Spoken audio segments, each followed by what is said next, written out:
si waat deuxième partie bi en Mathieu yow la ñuy àndal ci revue des titres bi. voilà ñu ñëw ci deuxième partie bi comme ni ñu ko jaglee rek muy revue des titres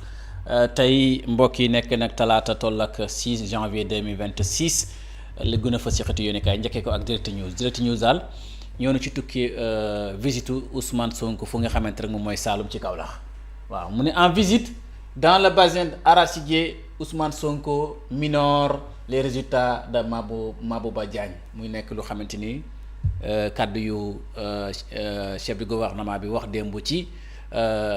visite bi nga xam ne jagleel na ko Saloum ci gerte gi. J'ai atténué les félicitations adressées au ministre de l'Agriculture car la production agricole qu'il a réalisée n'est pas une performance qualitative. On a augmenté la superficie à cultiver mais le rendement à l'hectare n'a pas évolué. waaw yaa ngi ilif nga sant ko mission nga ne su ma sañoon nga defee ko nii lii mooy li gën Ousmane Sonko loolu wax na ko démb Mabouba Diagne bu mu jàkkaarloog ñi nga xamante rek ñooy béykat yi nga ñëw mu ne je serai content lorsque le ministre aura réussi à produire 2 tonnes à l'hectare sur tout le territoire national ak doon kontaan ministre bi di réussir 2 tonnes d'hectare dégg nga ci territoire national bi loolu la Ousmane Sonko bëggoon ci Mabouba Diagne. Si cet objectif se réalise et qu'on maintient les mêmes superficies on atteindra entre 1,7 million et 2 millions de tonnes waaw loolu tamit bëgg na yokku gerte gi mais on n'a pas la capacité d'absorber 1,7 million à 2 millions de tonnes. Nous allons reprendre toute la politique industrielle donc c'est pourquoi en faisant l'arbitrage avec les ministres des Finances nous avons octroyé 25 milliards de francs CFA à la Sonacos pour réformer l'outillage de production qui est obsolète donc mu ngi noonu maanaam boo dégloo Ousmane Sonko lii système bi ñu fi bàyyi ak doxalin bi ngay doxalee ak gerte gi ak yooyu bëgg nañuy soppi sax dem na ba ne Sonacos bi dañ ko war a soppi waaw ndaxte lu yàgg la nañ ko soppi war a ko sotti defaat bu bees raaxasal lépp defaraat lépp mbokk yi loolu mooy lu direct news yéen kaay dal di xëyee tey ñu ñëw ci enquête yéen kaay mu ngi wax ci réforme yu Diomaye Faye annoncé la rupture sous surveillance mu ngoog de cour constitutionnel mi war a jël place au conseil constitutionnel CENI conseil supérieur de la magistrature un chantier qui bouscule l'architecture institutionnelle voilà ñett yi de nar na bousculer l'architecture institutionnelle maanaam lii mel ni cour constitutionnelle bi war a remplacer conseil constitutionnel ak CENI ak conseil supérieur de la magistrature nar na yëngal architecture institutionnelle. Une vingtaine d'intellectuels et d'acteurs de la société civile saluent l'initiative mais alerte sur la méthode. waaw ñu bëri ñi ngi rafetlu réforme yi waaye nag ñi ngi alerter façon bi ko njiiti réew mi bëgg a defee est-ce que dafa ko war a jàllale ko ci assemblée nationale déedéet ñoom dañ bëgg mu jaar ko des voies référendaires mooy def référendum oui ou non ndax ànd ngeen wala àndu ñu laaj peuple bi d'abord loolu la ñenn ñu bëri dal di wax ci loolu la ñuy xaar ci réforme yi njiiti réew mi annoncé ci 31 décembre 2025 mbokk yi ñu njëkk ci critique yéen kaay ñëw nañ ci constatant les problèmes d'écoulement des grands grains d'arachide le premier ministre Ousmane Sonko sort le chéquier voilà kàddu yi nga xamante ni Ousmane Sonko wax na ko foofu démb xam nga ci mbay mi gerte mooy tax nga am huile gis ngeen ko ni ci image bi la Sonacos moo ko wax moom Ousmane Sonko va acheter 450 000 tonnes d'arachide au lieu de 250 000 tonnes ndax ñoom loolu la ñu waxoon waaw bii mbiri gerte gi commencé jënd gerte gi wala wàññi jënd gerte gi mu jël gouvernement chef de gouvernement bi 250 000 tonnes la waxoon nañ ko jënd waaye léegi yokk nañ ko nee na 450 000 tonnes rek lañ jënd dana jëlee enveloppe 50 milliards yóbbu ko 75 milliards dañ ko mobiliser pour dal di matal loolu donc l'usine de la Sonacos que je viens de visiter est à raser dañ ko war a tas raser waat ko mu soppi waat lépp kooku kaddu premier ministre Ousmane Sonko mbokk ñëw ci las yéene kaay ONU la vérité des coulisses Macky Sall face à l'embuscade américaine Amérique de fu ñu toll nii ñoom lu leen la ñu koy def ñu ngi wane seen doole seen kattan mooy Donald Trump waaw ñuy wax ne administration Trump lu ko neex lay def ndax lu ñu def lu nekk dana am impact ci mim réew port et trait de Lyon Crépin Diatta journal bi ñëw na ci wax ci bind ci Krépin Diatta bi nga xamante ni joueur la ci internet sénégalais di def liggéey bu mucc ayib ci équipe nationale mbokk yi ñëw ci le quotidien yéenekaay le quotidien yéenekaay muy wax ni pôle judiciaire financier la chambre d'accusation ordonne la libération provisoire de Mabintou Diaby et Mohamed Diagne voilà Mabintou Diaby ak Mohamed Diagne ils sont placés sous le bracelet électronique et en résidence surveillée. Babacar Ba forum sociable l'opposition du procureur serait synonyme d'acharnement voilà ndax décision bi chambre d'accusation jël na ko libéré Mabintou Diaby ak Mohamed Diagne takkal leen bracelet électronique ñi nekk ci surveillance nekk nag ci résidence surveillée loolu la décision chambre d'accusation def waaye procureur nag am na juróom-benni fan pour mu def appel su deful appel nag moom mën nañ jàpp ne bracelet électronique bi day continuer ñoom lañ leen di mujj def mais bu fekkente ne procureur da ci àddu moom da ci opposé dana doy waar léegi nag Babacar Ba forum justiciable mu ne bu ci procureur bi opposé rek lii daal acharnement la loolu la dal di wax bu ko defee mbokk yi ñu jógee ci loolu di ñëw ci les échos yéenekaay mu ngi ñu xamal ne leen demande de main levée de mandat de dépôt portant sur les rapports médicaux Babacar Ngom de Farba Ngom édifié lundi prochain donc altine prochaine dañuy xam ne dekati kii di Farba Ngom dana am lu mu bëggam un verdict fondateur de la Cour suprême attendu par tous les spécialistes le respect des conclusions des médecins au cours de la décision mu ngi noonu kon lii Farba Ngom mën nañ jaakaar ne ça dépend si justice ndax dana ko bàyyi wala du ko bàyyi demande liberté provisoire encore une victoire judiciaire moom laa wax léegi la famille de Madiambal Diagne mu jël leen bàyyi waaye loolu vraiment mu nekk lu xamante ni ci di dépendre si procureur de la République mbokk yi ñëw di la Soleil yéenekaay campagne arachidière 181 milliards de francs CFA pour acheter 450 000 tonnes voilà mu ngi noonu 450 000 tonnes yi moom le gouvernement bi Sénégal bëgg jënd pour dali sauver baykat yépp ñi nga xamante bay nañ gerte le premier ministre Ousmane Sonko en visite hier à Kaolack lu démb la woon mu dal di annoncer ay mesures yu bëri donc ci volume arachide bi pour ñu li waa Sonacos war a jot 250 000 lañu waroon jot tonnes mais léegi yokkal nañ leen yeneen 200 000 tonnes muy 450 000 tonnes loolu la moo fa tukkee démb ci mesures yi nga xamante ni dem ak premier ministre Ousmane Sonko am na njëriñ am na solo lool dem gu mu fa dem loolu am na solo. L'évidence yéenekaay échec de la campagne de commercialisation de l'arachide moom échec la ko tuddee échec journal bi waaw muy ñis mu ne un secteur en ruine Mabouba Diagne un fardeau pour le duo Diomaye Sonko mu ngoog en tout cas journal bi daal nu mu wax moom daal ne daal lii de échec la de la campagne de commercialisation de l'arachide voilà mbokk yi ñëw naissance de Baye Niass la Fayda célèbre son guide spirituel à Taïba Niassène mu nekkoon 4e édition Raya Teranga donc mu ngi noonu 4e naissance de Cheikh Ibrahima Niass ci Taïba Niassène ñi ngi ko doon dal di ko fêté voilà mu ngi noonu juddoom moom Cheikh Ibrahima Niass ñi koy fêté ci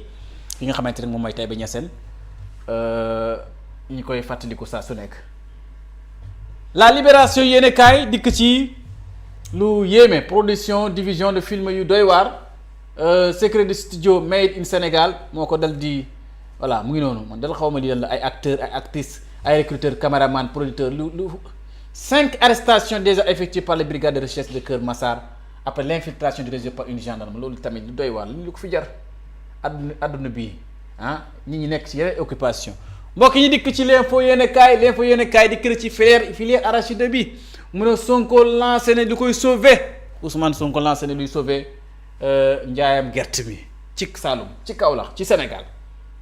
mu ngi noonu nga dikk nag mbokk yi marche des véhicules des députés El Malick Ndiaye dénonce les manœuvres politiques de Thierno Alassane Sall El Malick Ndiaye li mu wax Thierno Alassane Sall li ngay def yëpp ay affaire manœuvre politique waaye soo bëggee rek ñu leeral la kaay dem ci premier ci questeurs yi boo ñëwee ci questeurs yi ñu jox la documents yi nga soxla moom loolu la wax El Malick Ndiaye loolu la wax Thierno Alassane Sall l'observateur yéen a kaay xëy na ci waxu El Malick Ndiaye Assemblée nationale El Malick Ndiaye face à l'orage acculé par l'opposition dans le dossier controversé des véhicules de députés accusés de népotisme, de gabegie et de gestion clanique par son propre camp. Le président de l'Assemblée nationale fait face à une tempête médiatique sans précédent. Mais pour son cabinet, ces prétendues pressions ne perturbent en rien le président El Malick Ndiaye mu ngi nekk journal bi l'Observateur yéen a kaay xëyee tey déval ku nekk yaa ngi wax ndaxte dossier Malick Ndiaye bii nag tëj nañ ci journaliste yóbbu nañ ko ci kasa ndaxte ni toppee ko diffusion de fausses nouvelles ni wax ci yooyu mbiri ba Thierno Alassane Sall nga ko koy rappelé noo amee oto yi ba kan nga ko jëflante kan mooy fournisseur bi ñaata la jar yooyu yëpp bëgg nañ nga leeral ñi ko la Thierno Alassane Sall wax te ba tax ne dossier bii tax mu war a leer ndax dañ ci jàpp journaliste tëj ko ci waaw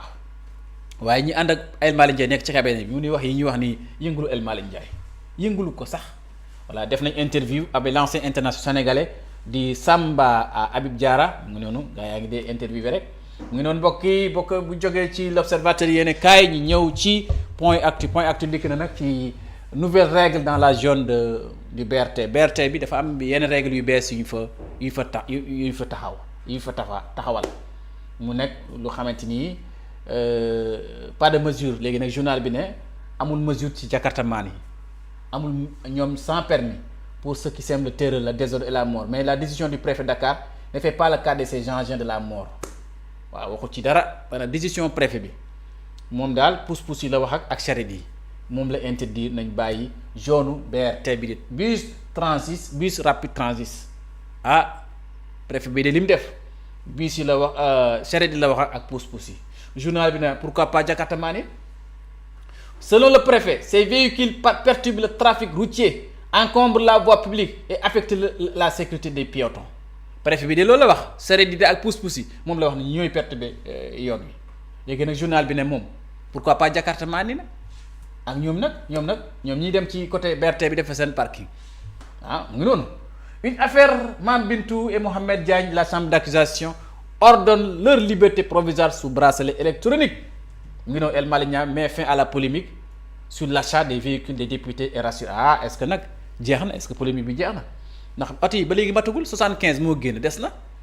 te foo mu leeral moom El Malick Ndiaye foo mu leeral te na leeral bu leeralee rek dal di tëdd nelaw yi. alors mbokk ñëw ci réew mi quotidien yéen kaay difficulté dans la commercialisation de l'arachide le premier ministre à la rescousse des paysans Sonko promet 75 milliards de francs CFA à la Sonacos et 450 000 tonnes d'arachide voilà mu ngi noonu dëgg yàlla dina nekk lu am solo loo xamante ni baykat yi dëgg yàlla kontaan nañ trop nag. ñu ñëw ci solo yéen kaay solo quotidien yéen kaay mu ñu wax ci bénéficiant d'une liberté provisoire sous bracelet électronique le fils et l'épouse de Madiambal Diagne ñoom ñëpp nag moom journal bi dafa na reste en prison maanaam bracelet électronique moo tax ñu reste en prison parce que nag bracelet électronique foo ñu dindi ko waaw liberté mooy ki nga xamante ni dëgg yàlla takkaloo ko dara ñu ne moom set ak naa ak yoon loolu daal mooy liberté daal amul prix freedom daal amul prix l'État hausse la mise dans la commercialisation de l'arachide jëlee ko 250 000 tonnes yóbbu 450 000 État du Sénégal moo ko def avec une enveloppe de 180 milliards de francs CFA waaw loolu dëgg yàlla lu am solo la ku am sa gerte daal boo ko jaay yow la neex waaw ku ñu waxoon 250 000 la Sonacos di jënd léegi Sonacos ñu ne ko léegi bul yematil foofu jëndal ba 450 000 enveloppe dana disponible loolu de ku ñu ko wax moom dëgg yàlla boo jaay su gerte daal yow la neex. Source A yéen kaay entretien avec l'ancien capitaine du Sénégal et l'actuel directeur sportif de Racing Club de Strasbourg mu ngi noonu ci journal bi di Source A yéen kaay donc mu ngi noonu mbokk yi bu ñu jógee ci Source A yéen kaay dañuy ñëw ci le quotidien marché des véhicules des députés El Malick Ndiaye dément toute opacité mu ngi noonu maanaam boolem coow lu andi ay polémique El Malick Ndiaye leeral na ko ci vidéo boobu la déclaration bu mu def noonu leeral na lu bëri. pour que wane daal boori mbir mi yëpp dafa transparent dafa jub kocc dara la ñu wuti lépp danañ ko leeral. Témoin yéen kaay le Témoin yéen kaay dédicace du livre de Pathé Ndiaye le procès d'une administration monstre moom la xëyee des communes de l'État dressent un tableau sombre un exorcisme pour mieux servir les citoyens loolu la journal bi di xëyee kan Sénégal Mali loolu vendredi bi di ñëw un quart de finale au parfum d'histoire jàkkaarloo Sénégal ak Mali dana xumb. Sonko vendredi bi daal Sénégal daal na jàpp Mali dóor ko dóor yu métti xam naa ne nag dëgg yàlla di mastu nag suñu téléspectateurs yi nga xamante ni ay Maliens lañ nekk di commentaire bi nag vraiment ñi nag Sénégalais yéen na faraleen Mali ñuy faral Sénégal waaw mooy dëgg yi mais man di nuyu suñu téléspectateurs yi bu baax a baax yi ba nekk ba Mali di seetaan di teewlu saa su nekk 2A TV ah jàmm nekk si yéen waa malien dara bu ngeen jot waaye nag vendredi moom foofu ñu defal leen bagage. Le Tribune yéenekaay ñëw na ci visite du premier ministre à Kaolack face au désarroi des paysans Sonko liste ses promesses à la place des solutions ay man journal bi moo ko wax. Entre leur confort et le sort du peuple les députés de la 14e et de la 15e sont kiff waaw loolu la journal bi Tribune yéen kaay ko bind waaw Tribune moo ne daal 14e et 15e kiff la moom la wax. Donc kii gàmmu international de Baye Cheikh Mamou Insa Diop le prophète Mohammed paix salut sur lui un modèle un message universel réaffirmé loolu dëgg la yonent bi sallallahu alayhi wa sallam kenn du moom kenn sallallahu alayhi wa sallam moom la yàlla wóolu moom la yàlla bëgg ah. jox ko jikko yi gën ci jikko yi ah voilà mu ngi noonu Walf Quotidien yéene kaay rationalisation des dépenses publiques rupture chimérique ngoog voilà mu ngi noonu Walf Quotidien moo ko wax mu ne fusion des agents aux oubliettes maanaam agents yi waroon na dal di boole pour rationalisation dafa mel ni dañ ko fàtte près de 8 milliards pour les voitures de députés près de 8 milliards de loolu mu ngi noonu de docteur Jean Charles Biagui mooy wax enseignant nekk ci Université Anta Diop mu le train de vie de l'État est toujours de mesurer Amath Ndiaye économiste la mu ne rigueur pour les uns confort pour les autres est-ce que tamit am na rationalisation des dépenses Babacar Gaye waxaat ne analyse politique bi la moom en tant que Babacar Gaye analyse politique et ancien député il y a une dissonance entre le discours et l'acte maanaam rationalisation bi ñuy wax rationalisation bii fii Pastef wax au pouvoir waaw dafa mel ni ay parole de mais acte yi feeñagul de li ñu waroon a boole rationalisation xëy na ñoom ñu ngi rationaliser xëy na dafa génn gu rek waaye loolu la Walf Quotidien yéen a kaay dal di xëyee tey mbokki yoor yéen a kaay mu ñëw ci tey campagne arachidière bi waaw Sonko ci campagne arachidière photom bii la dal di def lii la soloon démb waaw ci ñaari micro RTS yi vers une mobilisation exceptionnelle de 180 milliards pour soutenir les paysans loolu day dëgg yàlla c'est à saluer waaw macha allah face au défi de la commercialisation de l'arachide le premier ministre Ousmane Sonko au cœur du bassin arachidier ci xolu capitalu Saloum a plus de 180 milliards de francs CFA pour sauver la campagne agricole la campagne bi foo ñu sauver ko dafa am jamono joo xamante ni jamono jaay gerte la jamono jooju bu weesoo mais kenn mënatoo ko tudde campagne agricole léegi diggante boobu nag jiiti réew mi jël na solution na daal dañuy jënd gerte gi pour sauver ko entre fermeté sur le respect des prix planchers renforcement des capacités d'achat de la Sonacos et ambition de transformation locale le chef du gouvernement prône une rupture méthodique waaw mooy dëgg ce discours de vérité marqué par une volonté de transparence yeux dans les yeux avec les producteurs dessine les contours d'une nouvelle politique industrielle visant à faire de l'arachide le levier d'un Sénégal souverain et prospère journal bii di yor yenn kaay moo ko xëyle li yëkkate dëgg ji nga xam Ousmane Sonko wax na ko ci baykat yi ak li mu bëgg vraiment loolu mbir mi Sonacos doxalee ko ak li mu bëgg it producteurs yi ñoom it taxawee ko dëgg ji wax na leen ko face to face ci janoog loolu nag lu jafe la ndax politicien boo xamante ni dëgg yàlla amul benn complexe di sóoraale woon man ñii su ma lay waxee dëgg est-ce que dañ ma votel est-ce que su ma lay waxee dëgg est-ce que dañ ma mere yooyu yëpp amul ci Ousmane Sonko wax na leen dëgg ji te nag nee na même bu ñu jëlu sax yoon bu xamante ni yoon boobu baaxul buñ ko critiqué mën a dellusiwaat mu jëlaat yoon bu gën a gaaw donc loolu mooy mbokki li leen indiloon tey ci li gën a fa sixati yéen kaay jërë ngeen jëf. jërëjëf Elmat jërëjëf itam li ñu doon seetaan dañu bàyyi xel bu baax a baax fekk fu ñu mën ci nekk ci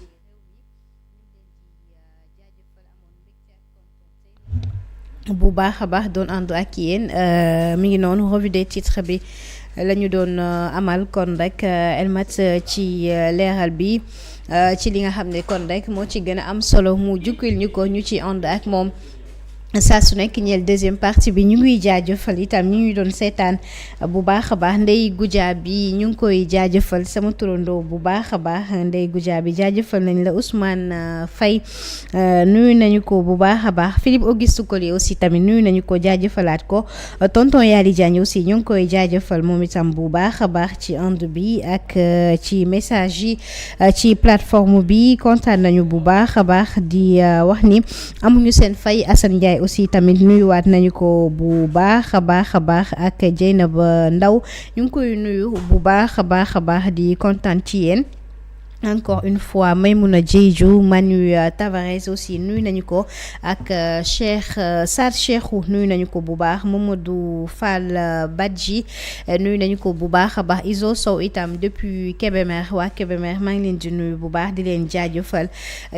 leen itam rek yéen ñi nga xam ne yéen ñu doon bàyyi xel ak les hommes de l'ombre duñ leen fàtte benn yoon Abdou Fall ñu ngi koy jaajëfalaat Mansour bi tey ñi nekkoon kon ci régie bi jox leen dig daje incha allah le soir dinaa fi soit 20h 21h ñu waxtaanee itam tolluwaayu réew mi ak